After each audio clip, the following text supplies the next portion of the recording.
the impossible escape. It's 2:47 a.m. on a freezing winter night. The air above Rikers Island hums with silence, until a single siren screams through the dark. A guard in Tower 3 squints through binoculars. At first, he thinks it's just fog rolling across the razor wire fence. But then, something moves. Under the pale floodlights, a figure dressed in inmate orange crawls on his stomach through the snow, dragging something heavy behind him. A bundle of stolen bedsheets knotted together like a rope. The guard yells into his radio.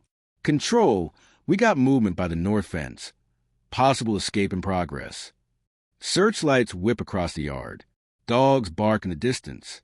And that's when the escapee, his name, Luis Ortega, makes his move. He throws a knotted sheet over the fence and starts to climb.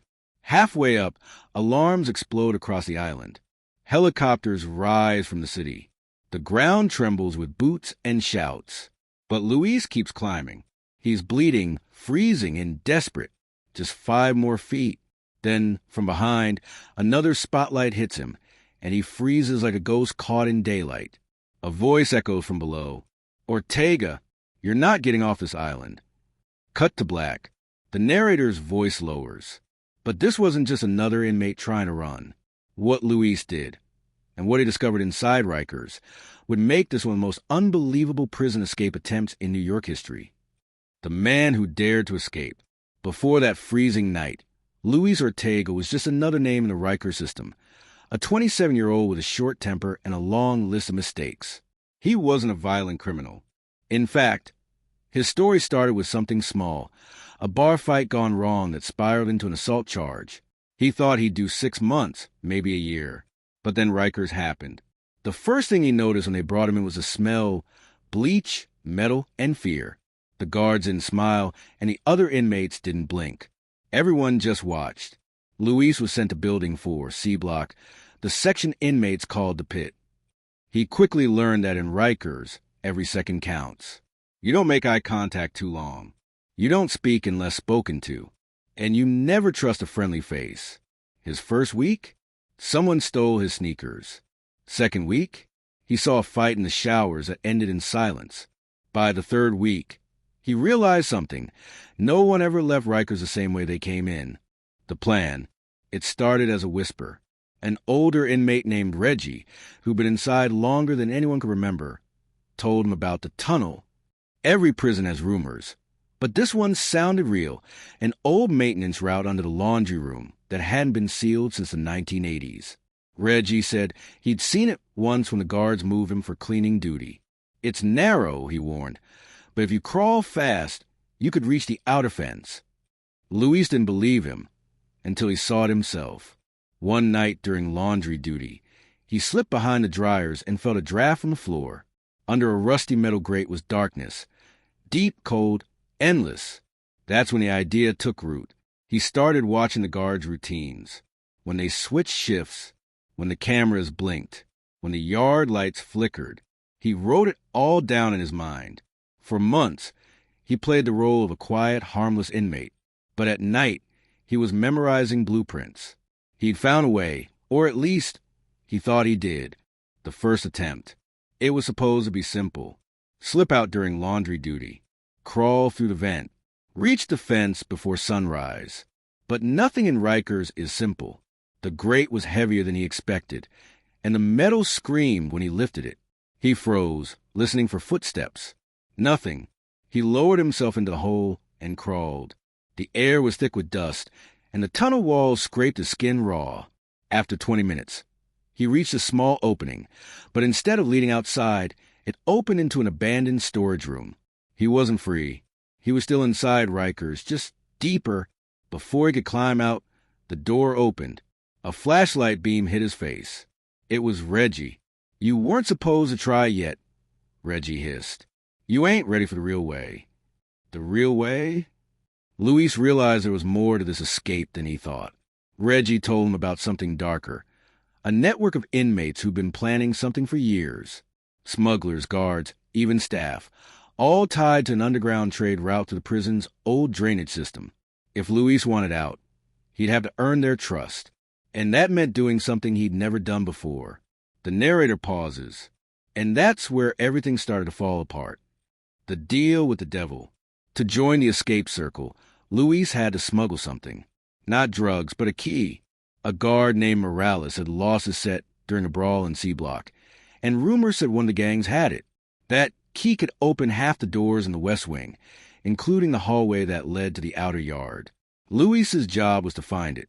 He spent weeks pretending to trade favors, whispering deals, making promises. He didn't care about the danger. He just wanted out. Finally, during meal call, someone slipped him a spoon wrapped in plastic. Inside the handle, taped tight, was the missing key. Luis hid it under his mattress and waited for the signal. 3 nights later, Reggie gave him a nod. "This is it," he said. "Once you step out that door, there's no coming back." Luis took the key, heart pounding, and turned the lock. The door clicked open, and behind it, freedom waited. Or so he thought. The trap. As he stepped into the hallway, everything felt wrong. Too quiet, too still. Then came the flashlights. Dozens. Guards flooded the corridor. Reggie was gone. The escape circle had been a setup, a trap to expose anyone planning to break out. Luis hit the floor, face pressed to cold concrete, as radios crackled. "We got him." The rat took the bait. But here's the twist. The key was real. And while Luis was dragged to solitary, the guards realized something terrifying. Someone else had used that same key to open a real door on the other side of the compound. "So, who actually escaped that night?" the narrator asks. "And why did Rikers officials cover up what happened next?" Cut to black. The ghosts in the system. Someone really got out. When the alarm stopped and the chaos settled, the guards thought it was over. Luis Ortega was caught, locked in solitary, and the escape plot was finished. But then, at 6:13 a.m., during the morning head count, one name came up blank. Marcus Darnell. Cell 2B. Gone.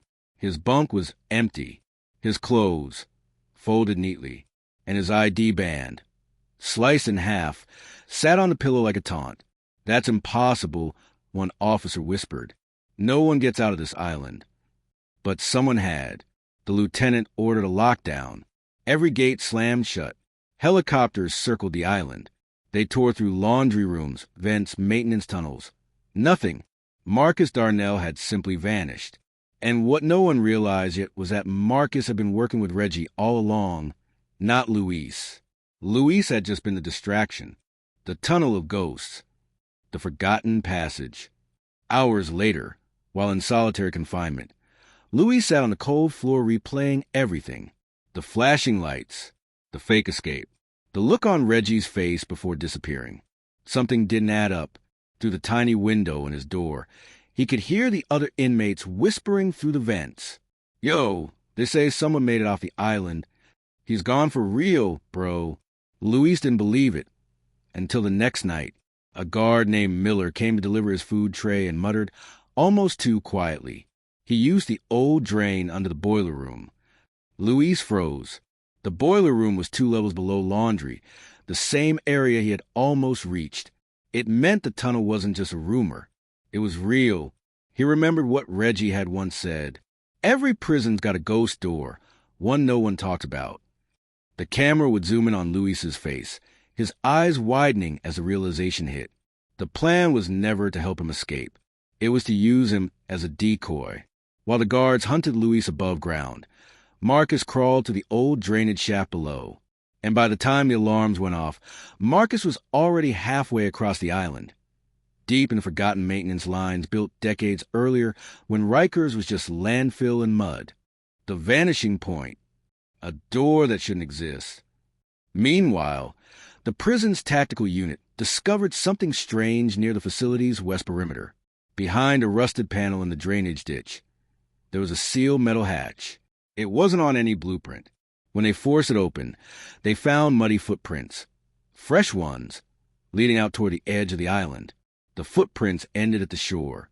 And then nothing, just black water and empty fog. Investigators thought Marcus might have drowned, swept away by the freezing East River currents. But when NYPD divers searched, there was no body, no clothing, no trace. The warden ordered every report sealed. The official statement said, "Inmate attempted escape, unsuccessful." But the guards knew that was a lie, because the day after, a fisherman near LaGuardia Airport reported seeing a man in orange clothing pulling himself onto the shoreline at dawn. By the time police arrived, he was gone. The aftermath, the price of silence. Inside Rikers, word of the breakout spread like wildfire. Inmates started whispering that the island could be escaped, that it wasn't impossible after all. Guards doubled shifts. Search teams raided cells, ripped apart floors, and tore down walls. But the real chaos started in solitary. Luis Ortega was questioned for 3 days straight. Who helped him? Who planned it? Where was the key? He told them the truth, that it was all Reggie's plan. But Reggie had vanished too. Luis began to realize that everything, the fake escape, the trap, even the cell transfer, had been orchestrated. But by who? Then one night, as Luis lay on his cot staring at the ceiling, a voice came through the vent. He made it out, the ghost free, but the price was your name. It was Reggie's voice, alive, somewhere nearby. Luis pressed his ear to the vent. "Where are you?" "Closer than you think," Reggie said. "But this place never lets go, even when you're out." Then silence. Lockdown Island. The prison that no one escapes from. For the next 3 months, Rikers turned into something else. A fortress. Every hallway had motion sensors. Every camera was checked twice an hour. And every inmate transfer was logged by hand. But deep down, even the guards knew someone had beaten the system. Luis, still trapped in solitary, would stare out the tiny window toward the skyline of New York City. So close, yet so unreachable.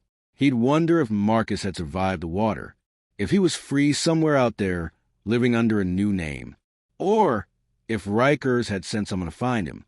The narrator's voice slows. Rikers Island is a place built on fear and silence. And even when someone escapes, the island never forgets.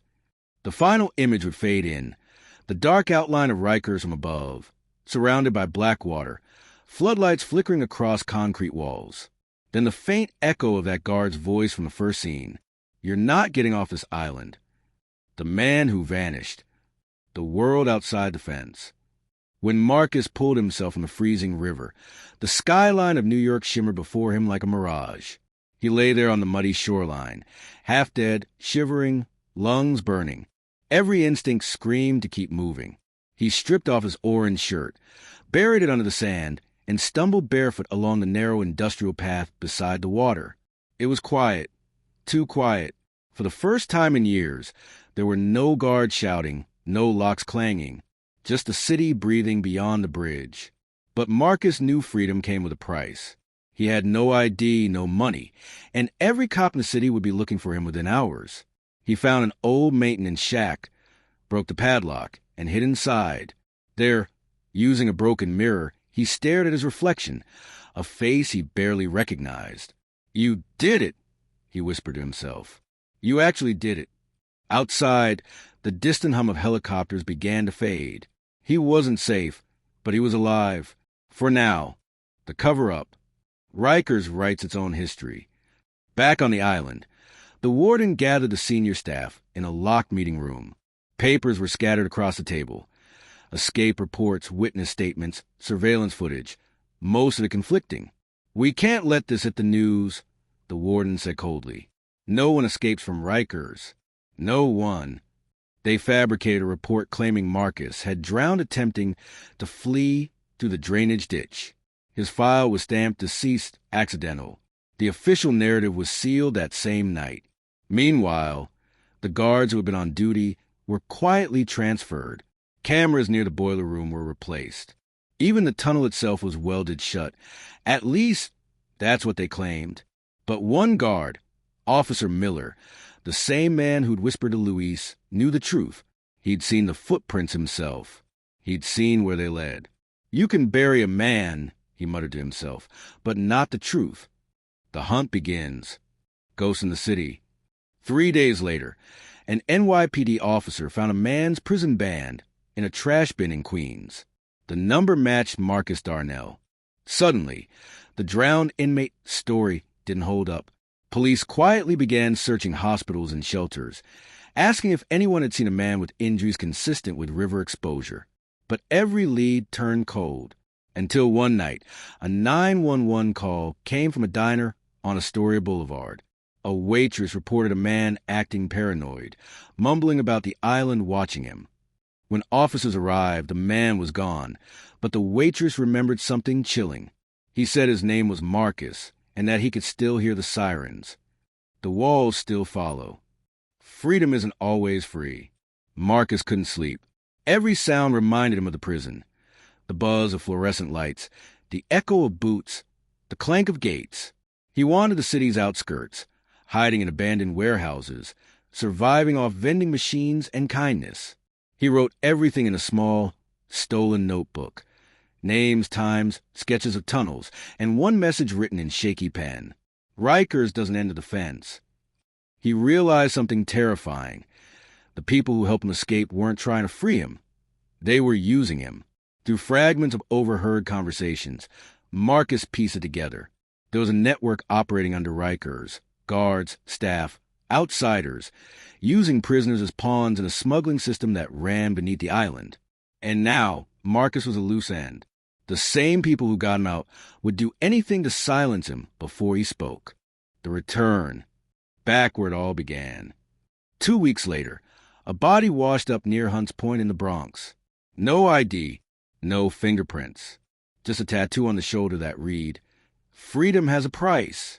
Officials declared it was Marcus Darnell. Case closed. But Luis Ortega, still in solitary, received a folded piece of paper hidden under his dinner tray. Inside was a single sentence written in familiar handwriting.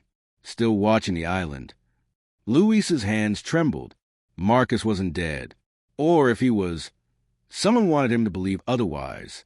He looked out through the slot in his door, the city lights flickering faintly beyond the water.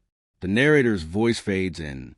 In Rikers Island, escape isn't freedom, it's a sentence of its own. Fade to black. The underground trade. The prison beneath the prison. To the outside world, Rikers Island looked like a fortress, concrete walls, barbed wire, guard towers, and floodlights. But beneath all that, something else existed. A secret world. It started decades ago, when Rikers was first expanded. Old tunnels, drainage systems, and maintenance shafts were built to connect the different blocks. Over the years, they were sealed off, at least on paper. In reality, they became a black market highway, a way to move contraband, messages, and even people through the island without detection. The guards called it the belly. It was a place where everything had a price. Cigarettes, phones, blades, favors, and secrets. And controlling it meant controlling Rikers. That's where Reggie came in. He wasn't just an inmate. He was the broker. He knew every crack, every schedule, every guard who could be bought. Luis Ortega, still in solitary, didn't realize it yet, but Reggie had been orchestrating the entire system from behind bars, with help from both sides of the fence. The deal? Corruption in plain sight. Officer Miller, the guard who'd helped Louis survive, had been struggling with guilt. He'd seen too much, the payoffs, the blind spots, the trades. But when he tried to report it, he was shut down. "You think anyone's going to listen?" his supervisor told him. "You start asking questions, and you'll end up in a cell next to them." That's when Miller realized Rikers wasn't just corrupt, it was run by corruption. The smuggling wasn't random. It was organized. Guards were being paid by outside contacts to move illegal items through food deliveries and maintenance trucks. Inmates like Reggie made sure it all flowed smoothly. And higher-ups? They pretended not to see. But Marcus Darnell's escape had threatened to expose it all. Because if someone could navigate those tunnels out of the island, then reporters or investigators could navigate them in. The system couldn't risk that. That's why Marcus had to disappear. The map, truth buried in blueprints. A month later, Miller found something in the prison archives, a forgotten blueprint from 1983. It showed the original construction plans for Rikers Island's North facility. In faded ink, a series of dotted lines ran beneath the West Wing, labeled only as Service Access Route C. That was the same area Marcus had escaped through. But what caught Miller's eye wasn't the tunnels. It was a small note written in pencil at the corner of the blueprint. Keep closed, connects the city sewer. It wasn't just a rumor. Rikers was literally connected to the mainland. If someone knew where to go, they could crawl from the island to a maintenance hatch under the East River embankment. And from there, into the city, it explained everything. The escape, the cover-up, the silence, the silencers, no witnesses. That night, Officer Miller received an anonymous text on his personal phone. No name, no number, just a photo of his car parked outside his apartment. Stop digging, it read. The island watches. Within a week, he was reassigned. His locker was cleared, and his access badge was revoked, pending investigation. No one told him what for. Meanwhile, Luis Ortega was suddenly transferred from solitary to the medical ward, with no explanation. The first thing he saw when he arrived was Reggie, sitting by the window, handcuffed but smirking. You didn't think I'd let this end with him, did you? Reggie said quietly. Marcus was a test. You're the next one. Luis's stomach dropped. Reggie slid a folded piece of paper across the table. It was a map, the same one Miller had found. There's another door, Reggie whispered. And this time, we're not running from Rikers. We're running through it. The second escape. The island fights back. The plan was bigger, riskier, and 10 times louder. Instead of sneaking out through the tunnels, Reggie wanted to create a diversion powerful enough to blind the system. He'd learned from Marcus's mistake. A quiet escape only gets noticed after it happens. But chaos? Chaos hides everything. It began on a stormy night. Lightning flashed across the East River. Inside, a power surge knocked out half the security cameras. Reggie and Luis made their move. They overrode the locks in the maintenance corridor using a stolen key card. Behind them, alarms blared, but this time it wasn't because of them. Upstairs, someone had triggered a fight in C Block, setting the entire unit on lockdown. Guards were scattered. Radios screamed with confusion. Reggie grinned. Timing's everything. They crawled to the drained shaft, water splashed at their knees, the smell of rust and decay surrounding them. At the end of the tunnel, Luis saw it. The same hatch Marcus had used, now rusted and half-welded. Reggie kicked it. It snapped open. They crawled out into the storm. Rain poured. Wind howled. Behind them, the lights of Rikers flickered in the dark. Reggie turned to Luis and shouted over the thunder. You want it out? This is it. A spotlight cut through the rain. Shouts. Dogs barking. The island had seen them. Reggie looked back, water dripping from his face, and whispered one final line. If they catch us, tell them Rikers is cracks. He pushed Luis forward into the darkness, toward the roaring river. Cut to black. But this time, the narrator says, the island didn't just lose its prisoners, it lost control. The aftermath. When the island woke up, it was chaos. Sirens wailed across the island. Helicopters cut through the sky. Floodlights burned so bright the rain looked like falling fire. Every unit went on immediate lockdown. Guards yelled orders over the blare of alarms, and the inmates banged on their cell doors, chanting. They did it! They did it again. 2 men, Luis Ortega and Reggie Brooks, had vanished, but no one could explain how. The hatch they'd used was supposed to be sealed shut, yet when investigators arrived, they found it open, hinges snapped clean, as if something had blown it from the inside. The warden's face turned pale when he saw the footage. 2 blurry shapes running toward the river, one dragging a heavy duffel bag. That bag, the warden realized, didn't belong to the inmates. It belonged to the prison. Inside it were documents, photos, and drives taken from the records room. Someone had broken into the island's own archive and stolen proof of years of hidden activity. This wasn't just an escape. It was an exposure. The investigation. Secrets in the floodlights. Within 24 hours, the mayor's office sent in a special task force to investigate the breach. Agents swarmed every block, every corridor, every cell. But the guards didn't talk. The inmates didn't either. Because for once, they were afraid of the same thing. The task force found hidden compartments under the laundry area, evidence of decades-old smuggling routes. They found weapons sealed in walls, lists of fake maintenance jobs, and photos of guards exchanging envelopes during shift changes. But what made their blood run cold was a hidden folder discovered in the warden's private office labeled Incident 4X, 1997. Inside were mugshots of 5 men, 4 inmates and 1 correctional officer, each marked deceased. The officer's name? Raymond Morales. The same Morales who'd lost his key years ago. The key that started all of this. The truth was unraveling. The price of the truth. Whistleblowers behind bars. Meanwhile, Luis and Reggie weren't free. At least, not yet. They'd made across the river, hiding inside an abandoned warehouse near the docks. Reggie was injured, bleeding from a cut on his leg. But he refused to stop. "They'll cover up again," he told Luis. "They'll bury it like they always do." He opened the duffel bag and revealed what they'd stolen. Evidence of Rikers' hidden deals, internal memos, bribery reports, and footage that had been wiped from the public record. Everything the world was never supposed to see. Luis was terrified. "You think we can survive this?" Reggie gave a faint smile. "We don't need to survive it. We just need to get it out." They planned to leak the files to a journalist who had once covered prison abuse scandals in the state. But before they could make contact, they heard the unmistakable sound of footsteps outside. Flashlights. Voices. The island had come for them. The shadow operatives. The island's long arm. The men who entered the warehouse weren't NYPD. They didn't wear uniforms. They moved with precision, quiet, calculated, efficient. Reggie knew who they were before he even saw them. "They're not cops," he whispered. "They're cleaners."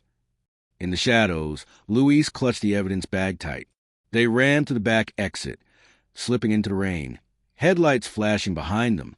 Reggie pushed Luis toward a chain-link fence. "Go. Get that bag out." A shot rang out. Reggie fell. Luis turned, but Reggie yelled through the storm. "Don't look back. Tell them what they did here." Luis climbed the fence, blood mixing with rainwater, disappearing into the darkness. Behind him, the island's secrets burned. By morning, the warehouse was gone, an accidental fire. Officials claimed. No bodies recovered. No records left. But somewhere in the city, 1 USB drive survived. The legend of the island. The prison that no one escapes from. Months later, a mysterious file appeared online. It was anonymous, just a series of scanned documents, video clips, and encrypted logs titled The Belly of Rikers. It spread like wildfire. News outlets picked it up. Human rights lawyers demanded answers. And the city council was forced to open an inquiry. But when reporters asked where the leak came from, no one could trace it. Some said it came from an inside source. Others whispered it was Luis himself, hiding under a new name. And then one night, a security guard patrolling the Rikers ferry dock swore he saw something in the fog, a figure standing near the shore, watching the island, wearing an old orange jacket. When he called out, the figure vanished. He later told investigators, "It wasn't a ghost, it was a reminder." Narrator, final lines. Some prisons don't just hold people, they hold stories. And on Rikers Island, those stories never stay buried. The storm that followed. Truth on trial.